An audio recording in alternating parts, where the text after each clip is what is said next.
Another way that essentialism can help you learn Spanish is understanding that eliminating low leverage study and maximizing high leverage study is exactly how to get fluent, because anything can work. Everything, like Duolingo can get you fluent. It can. So can reading, so can writing, so can speaking, and so can understanding.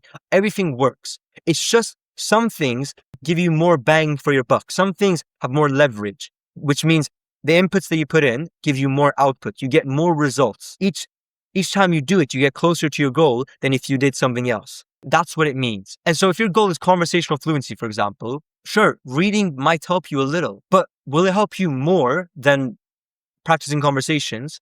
Probably not. It won't. It simply won't. Okay. If a conversation is just speaking and understanding Spanish, then anything that you do that isn't that is fundamentally worsening your progress and slowing you down. And so it's not about adding more to your plate. It's not about buying this Spanish book and then taking this Spanish course and this Spanish course and this Spanish course and then doing 4 apps at the same time while you do it. It's not about adding. It's actually about minimizing. It's about eliminating. Because the more you eliminate, the more you can focus on the things that actually matter. And a lot of times there aren't as many things that actually matter as you think, because the apps don't matter.